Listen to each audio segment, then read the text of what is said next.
Student, welcome back to the class of science. I am Asifa Jameel.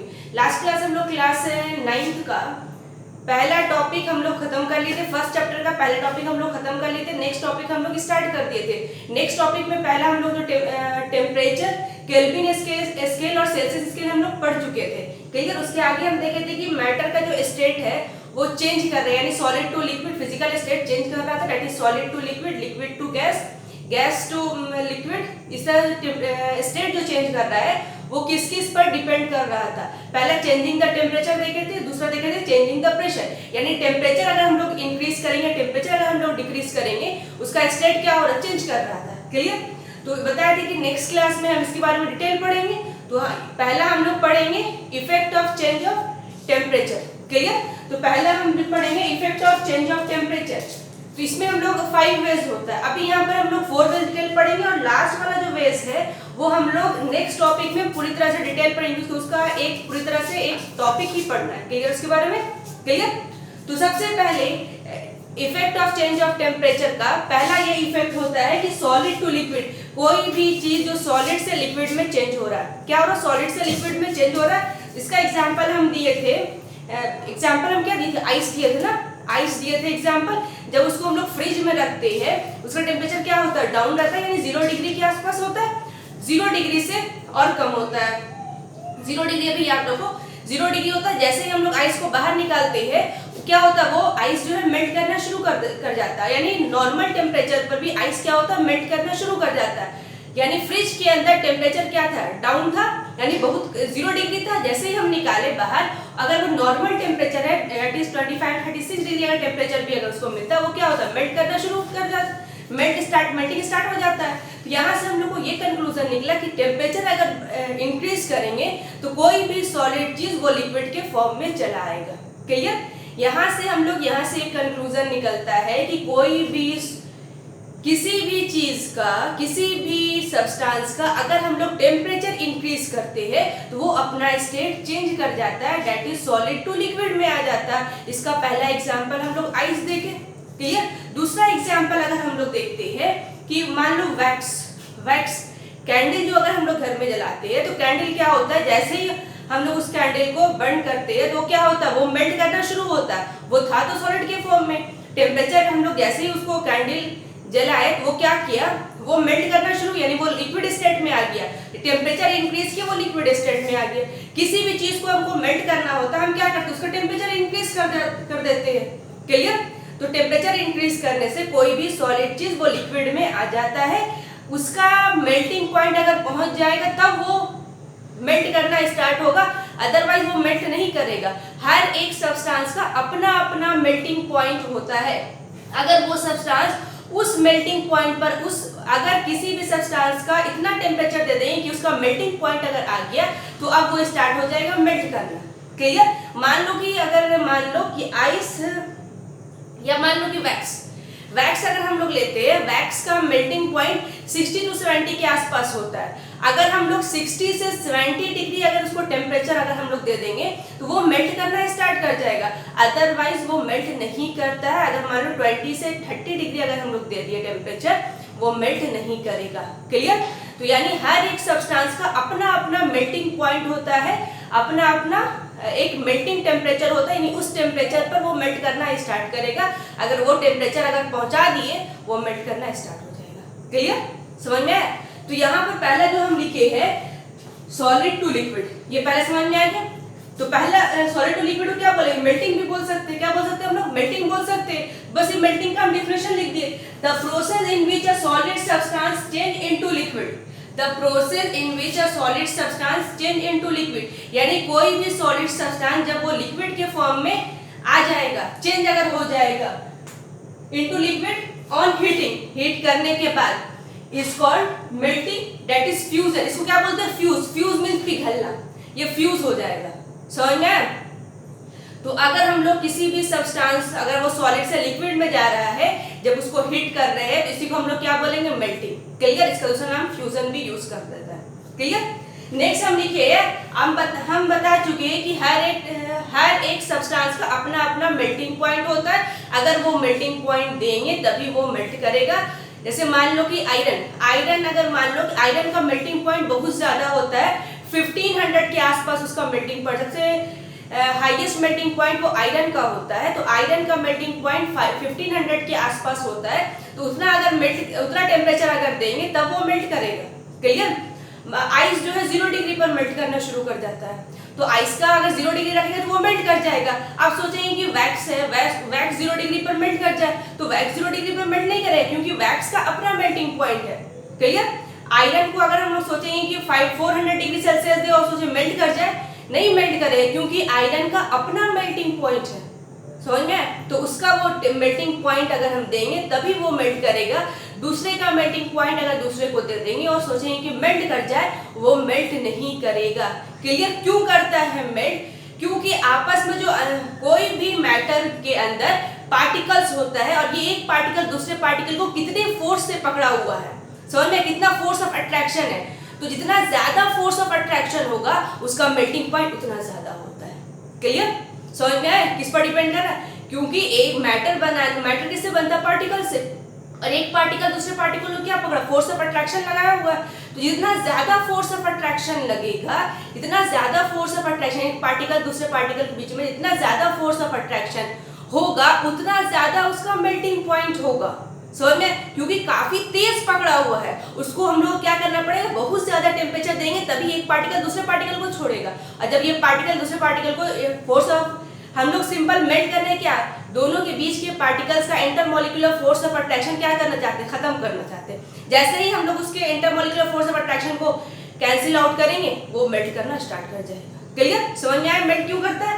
तो second point जो हम लिखे हैं, the temperature at which a solid substance melt, the temperature at which a solid substance melt and change into liquid, कोई भी substance का अगर वो टेम्परेचर जहां पे कोई भी सब्सटेंस, सॉलिड सब्सटेंस लिक्विड के फॉर्म में, वो टेम्परेचर जहां से सॉलिड मेल्ट करना शुरू हो। समझ में? ये मान लो ये अगर हम इसको मेल्ट करवाना है इसको, तो इसको हम टेम्परेचर दे रहे। अब वो टेम्परेचर जहां से ये मेल्टिंग स्टार्ट हुआ, ये नहीं कि पूरा मेल्ट कर गया, जहां से वो मेल्ट करना स्टार्ट हुआ वही इसका मेल्टिंग पॉइंट होगा। वही टेम्परेचर क्या कराएगा? The temperature at which a solid substance melt, वो टेम्परेचर जहां पे सॉलिड सब्सटेंस मेल्ट करना शुरू होगा, स्टार्ट होगा। ये नहीं कि सारा मेल्ट कर जाएगा तब वो टेम्परेचर मेजर करेंगे। जहां से कोई भी सब्सटेंस मेल्ट करना स्टार्ट होता है वही टेम्परेचर। क्लियर?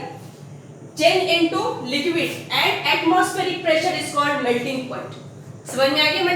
एटमॉस्फेरिक प्रेशर क्यों लिखे हैं यहाँ पर? प्रेशर, क्योंकि हम बताए कि कोई भी फिजिकल स्टेट यानी solid to liquid, liquid to gas change, ये दो पर डिपेंड कर रहा है, एक टेम्परेचर पर डिपेंड कर रहा है, एक प्रेशर पर डिपेंड कर रहा है। तो जब हम टेम्परेचर की बात करेंगे तो प्रेशर को हम कांस्टेंट रखेंगे, जब हम प्रेशर की बात करेंगे तो टेम्परेचर को कांस्टेंट रखेंगे। तो अभी हम जो पढ़ रहे हैं वो टेम्परेचर पढ़ रहे हैं, इसीलिए हम यहाँ पर सारे लिख रहे हैं एट एटमॉस्फेरिक प्रेशर, यानी एटमॉस्फेरिक यानी नॉर्मल प्रेशर पर हम इसको हीट कर रहे हैं। क्लियर? प्रेशर चेंज नहीं कर रहे। प्रेशर चेंज दूसरा इफेक्ट, सॉलिड टू लिक्विड के लिए प्रेशर चेंज करेंगे तो सॉलिड टू लिक्विड बन जाता है या लिक्विड टू गैस चला जाता है। समझ में? तो यहाँ पर हम लोग हीटिंग इफेक्ट पढ़ रहे हैं। हीट के कारण कोई भी मैटर अपना फिजिकल स्टेट चेंज कर रहा है, वो टेम्परेचर पर डिपेंड कर रहा है, ना कि अभी वो प्रेशर अभी हम लोग नहीं पढ़ रहे। इसीलिए हम एटमॉस्फेरिक प्रेशर यानी प्रेशर एटमॉस्फेयर का यानी नॉर्मल प्रेशर हम लोग यहाँ पर यूज कर रहे हैं। क्लियर? ये बात को रिमेंबर, हमेशा यहाँ रखना इसको, remember atmospheric pressure. Clear? Is called melting point. समझ में आ गया? देखो एग्जांपल यहाँ पर लिखिए, melting point of ice 0 degree, यानी आइस 0 डिग्री पर मेल्ट करना स्टार्ट करेगा। क्लियर? मेल्ट स्टार्ट होगा। समझ में आया? आइस 0 डिग्री पर मेल्टिंग स्टार्ट होता है। वैक्स मेल्टिंग पॉइंट ऑफ है 63 डिग्री। अब अगर तुम सोचोगे कि मेल्टिंग पॉइंट हम आइस वाला वैक्स को दे दे तो वैक्स मेल्ट कर जाएगा, नहीं मेल्ट करेगा। क्लियर? हम लास्ट क्लास जो हम बता रहे थे स्केल बॉइलिंग पॉइंट लिक्विड का जो हम बता रहे थे, अच्छा नेक्स्ट टॉपिक में बताएंगे उसको। मेल्टिंग पॉइंट ऑफ वैक्स क्या 63 डिग्री और melting point of ice around 1500 degree. ये 1500 से थोड़ा सा ऊपर नीचे जाता है। क्लियर? थोड़ा सा ऊपर नीचे आता है। एक्यूरेट याद रखो कि 15, क्योंकि एक्यूरेट वैल्यू पूछेगा आसपास 1500 डिग्री सेल्सियस के आसपास। और सबसे मैक्सिमम मेल्टिंग पॉइंट, इससे ज्यादा किसी का भी मेल्टिंग पॉइंट नहीं होता, सबसे हाईएस्ट मेल्टिंग पॉइंट जो है आयरन का होता है, that is around 1500 degree Celsius. हम डिग्री सेल्सियस में बात कर रहे हैं, हम केल्विन में बात नहीं कर रहे हैं। क्लियर? केल्विन हम चेंज करना अगर होगा तो केल्विन हम चेंज करेंगे, बस इसमें 273 सब में ऐड कर दो, वो तुम्हारा केल्विन में चेंज हो जाएगा। क्लियर? इसलिए हम जो भी पढ़ते हैं वो सेल्सियस में पढ़ते हैं, लेकिन सेल्सियस जो है एसआई यूनिट नहीं है, केल्विन एसआई यूनिट है, इसको फिर हम याद करवा दिए। क्लियर? चलो पहला चीज तो हम लोग कंप्लीट हो गया, पहला चीज तो हम लोग कंप्लीट हो गया। सेकंड जो हम लोग पढ़ रहे हैं, लिक्विड टू गैस। कोई भी चीज लिक्विड से गैस में जब चेंज होता है, तो लिक्विड से जब वो गैस में चेंज होता है, इसको हम लोग क्या बोलते हैं? बॉइलिंग बोलते हैं। लिक्विड से जब वो गैस में चेंज हो रहा है तो इसको हम लोग बॉइलिंग भी बोल सकते हैं या इसको वेपोराइजेशन भी बोलते हैं। क्लियर? यानी कोई भी चीज लिक्विड, इसका एग्जांपल तुम ले लो, जब वाटर को जब हम बॉईल करते हैं तो वाटर जब बॉईल होता है तो अगर मान लो कि इसके ऊपर अगर हम कवर लगा देंगे तो वाटर क्या हो रहा है? बॉईल हो रहा है। तो देखोगे वहां से क्या निकलता है? वेपर के फॉर्म में निकलता है। तो कब वो वेपर निकलता है? जब वाटर बॉइलिंग स्टार्ट होने के बाद वो वेपर में चेंज करता है। समझ में? जब वाटर बॉईल स्टार्ट हो जाएगा उसके बाद वो वेपर में जाता है। क्लियर? ये चीज को याद रखना। तो बस यही, इसमें भी वही चीज सेम लिखिए, the process in which liquid substance change, the process in which liquid substance change into gas rapidly. यानी लिक्विड सब्सटेंस जो है गैस में रैपिडली जब चेंज करेगा ऑन हीटिंग, देखो यहाँ पर फिर लिखे heating is called boiling. Clear? आप ये बता चुके कोई भी चीज बॉईल जब करता है, वेपर के फॉर्म में जाता है, तो हर एक का वो टेम्परेचर जहां पर कोई भी लिक्विड वेपर के फॉर्म में जाए यानी बॉईल करे। क्लियर? तो हर एक लिक्विड का बॉइलिंग पॉइंट अलग अलग होता है। हर एक लिक्विड का बॉइलिंग पॉइंट अलग अलग होता है। लास्ट क्लास भी इसको हम याद करवाए थे, समझाए थे कि हम लोग जो पढ़ देते हैं boiling point of liquid is 100 degree Celsius, ये जो बॉइलिंग पॉइंट होता है ये वाटर का होता है, इसीलिए हम वाटर का पढ़ लेते हैं और सबको हम लोग इससे कंपेयर कर देते हैं। लेकिन हर एक लिक्विड का अपना अपना बॉइलिंग पॉइंट होता है और ये वो टेम्परेचर जहां से कोई भी लिक्विड बॉइलिंग स्टार्ट होता है, वो टेम्परेचर जहां पर से कोई भी लिक्विड बॉईल करना स्टार्ट होगा उसी को हम लोग क्या बोलते हैं? Boiling point. समझ में आया? ये नहीं कि बॉईल पूरी तरह से वाटर बॉईल हो रहा है, वो टेम्परेचर जहां पर वाटर कोई भी लिक्विड बॉइलिंग स्टार्ट होता है, किसी भी लिक्विड का क्या होता है? बॉइलिंग स्टार्ट होता है, उसी को हम लोग क्या बोलते हैं? Boiling point. अब हर एक लिक्विड का अपना अपना बॉइलिंग पॉइंट होता है। वाटर है तो वाटर का अपना बॉइलिंग पॉइंट होता है, मिल्क है तो मिल्क का अपना बॉइलिंग पॉइंट है, अल्कोहल है तो अल्कोहल का अपना बॉइलिंग पॉइंट होता है। क्लियर? हर एक लिक्विड का अपना अपना बॉइलिंग पॉइंट होता है, लेकिन हम लोग इसका इतना यूज करते हैं ना वाटर का, तो हर एक लिक्विड के लिए 100 डिग्री बोल देते हैं, लेकिन ये चीज सही नहीं है कि हर एक लिक्विड का 100 डिग्री होगा। क्लियर? तो सेकंड में जो लिखे देखो, the temperature at which liquid boil, the temperature at which liquid boil and change rapidly into gas. Liquid जब बॉईल होगा वो रैपिडली वाटर के गैस के फॉर्म में चेंज होगा एट, देखो फिर यहाँ पर यूज किए एटमॉस्फेरिक प्रेशर, यानी हम लोग एटमॉस्फेरिक प्रेशर पर यूज कर रहे हैं। Clear? At atmospheric pressure is called boiling point of that liquid, उस लिक्विड का बॉइलिंग पॉइंट होगा। क्लियर? तो एग्जांपल देखो, वाटर का boiling point of water H2O 100 degree. Clear? Boiling point of alcohol 70 से 80 डिग्री। हर एक देखो बॉइलिंग पॉइंट ऑफ अल्कोहल क्या 70 टू 80 डिग्री। इस तरह से हर एक लिक्विड का अपना अपना बॉइलिंग पॉइंट होगा। क्लियर? नेक्स्ट हम लोग यहाँ पर देखो, ये जो दो पढ़े हम लोग, यहाँ क्या किया हम लोग? टेम्परेचर इंक्रीज कर रहे हैं। टेम्परेचर इंक्रीज कर रहे हैं तो वो अपना स्टेट चेंज कर रहा है। समझ में आया? अब जो दो हम लोग जो पढ़ने जा रहे हैं, हम लोग को इफेक्ट ऑफ टेम्परेचर में 4 केस पढ़ना था, जिसमें 2 केस हम लोग जो पढ़े अभी, सॉलिड टू लिक्विड और लिक्विड टू गैस। यहाँ टेम्परेचर इंक्रीज कर रहे तब ये अपना स्टेट चेंज कर रहा है, सॉलिड से लिक्विड। टेम्परेचर इंक्रीज कर रहे तो लिक्विड से गैस जा रहा है। क्लियर? अब जो दो टाइप जो हम लोग पढ़ने जा रहे हैं, यहाँ टेम्परेचर इंक्रीज नहीं करेंगे, यहाँ टेम्परेचर हम लोग क्या करना पड़ेगा? डिक्रीज करना पड़ेगा। तो टेम्परेचर इंक्रीज, अगर टेम्परेचर को इंक्रीज करेंगे तो फिजिकल स्टेट चेंज करता है, टेम्परेचर को डिक्रीज भी करेंगे तो फिजिकल स्टेट चेंज करता है। क्लियर? अब जो 2 केस जो हम पढ़ेंगे वो टेम्परेचर को डिक्रीज करेंगे एंड टेम्परेचर को घटाएंगे। क्लियर।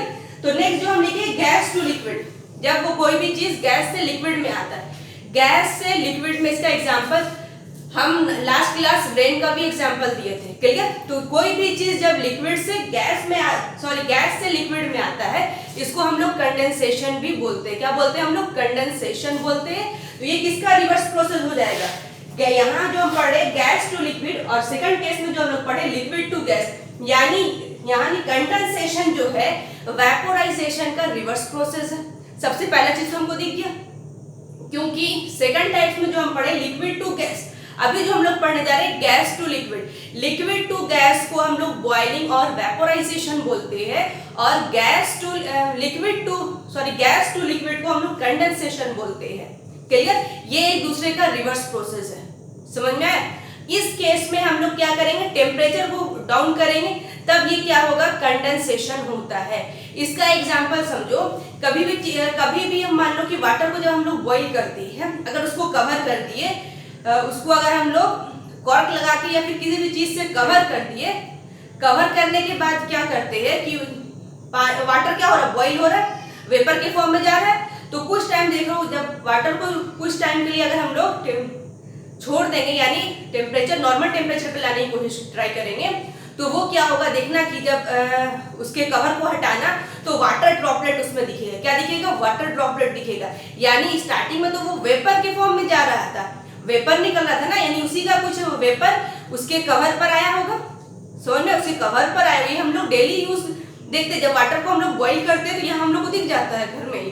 तो वाटर को जब बॉईल करते हैं तो देखना कि जब वो वेपर निकल रहा है कंटिन्यू, उसके बाद हम लोग जैसे ही गैस को ऑफ कर रहे हैं, कुछ टाइम के लिए छोड़ देते हैं उस बर्तन को, तो जैसे ही उसको उलट के देखना, बर्तन को नहीं जिससे कवर किए हुए, उसको उलट करके देखना, तो उसमें वाटर ड्रॉपलेट दिखेगा। यानी वो वेपर जो है किसमें चेंज हो गया? वाटर ड्रॉपलेट में। कब चेंज हुआ? जब उसको कुछ टाइम के लिए हम लोग छोड़ दिए थे। कुछ टाइम के लिए छोड़ने का मतलब है उसका टेम्परेचर डाउन के लिए हम लोग छोड़े थे। तो जैसे ही टेम्परेचर घट रहा है, वहां से वाटर ड्रॉपलेट हम लोग को दिख गया। यानी यहाँ से टेम्परेचर डाउन होने पर कोई भी गैसियस वो लिक्विड स्टेट में आ जाता है, क्लियर। तो यहाँ पर देखो लिखे है the process of changing a gas into liquid, the process of changing a gas into liquid by cooling कोई the process of changing gas into liquid by cooling। यहाँ कूलिंग यूज किए, इस दोनों में क्या यूज कर रहे थे? फर्स्ट सेकंड में हीटिंग यूज कर रहे थे, और इसमें क्या यूज किए? कूलिंग यूज कर लिए, क्लियर। इसमें हम लोग किसी का, यहाँ हम लोग किसी का बॉइलिंग, जैसे फर्स्ट सेकंड केस में मेल्टिंग पॉइंट और बॉइलिंग पॉइंट देखे, मेल्टिंग टेम्परेचर बॉइलिंग टेम्परेचर देखे। इस केस में liquid to gas to liquid में ऐसा कुछ नहीं है, क्लियर। ये चीज ध्यान रखना। नेक्स्ट पॉइंट जो लिखे है वो भी देखो, condensation is the reverse of boiling. Condensation is the reverse of boiling, that is reverse of vaporisation, clear. एक लास्ट केस जो हमें बताना है, 5 केस पढ़ना है। एक केस अभी हम नहीं बता रहे, वो सब्लिमेशन। पहला जो हम बताए solid to liquid, liquid to gas, फिर हम क्या बताए? Gas to liquid. अब जो हम बताने जा रहे हैं, अब जो भी हम बताएंगे लिक्विड टू सॉलिड। क्या बताएंगे? Liquid to solid. ये तो हम लोग रोज देखते हैं, लिक्विड टू सॉलिड। नेक्स्ट जो बताए गैस टू लिक्विड, ये इसका रिवर्स है। अब जो हम देखेंगे लिक्विड टू सॉलिड, इसका रिवर्स। लिक्विड टू सॉलिड जो देखेंगे वो मेल्टिंग का रिवर्स प्रोसेस है। क्या है? मेल्टिंग का रिवर्स प्रोसेस है, समझ में आया? तो ये मेल्टिंग का जो रिवर्स प्रोसेस है, तो ये हम लोग लिक्विड टू सॉलिड, ये हम लोग लिक्विड टू सॉलिड का जो कॉमन नेम जो हम लोग रोज यूज करते हैं, उसको हम लोग क्या बोलते हैं? फ्रीजिंग। वाटर को फ्रिज में रख दो, वो क्या होता है? आइस बन जाता है, इसी को हम लोग क्या बोलते हैं? फ्रीजिंग बोलते हैं, क्लियर। तो यानी वाटर जो है आइस बन रहा है, वो कब बन रहा है? जब उसका टेम्परेचर डाउन कर रहे हैं। फ्रिज में रखने से क्या हो? टेम्परेचर घटा रहे हैं ना। तो जैसे ही टेम्परेचर घटाएंगे, वो क्या हो जाएगा? लिक्विड टू सॉलिड में चेंज हो जाएगा। इसी को हम लोग क्या बोलते हैं? Freezing, clear. समझ में आया? तो लिख देते इसका एक लाइन जल्दी से। देखो इसका एक लाइन लिख देते, उसके बाद एक हम लोग पढ़ लेंगे।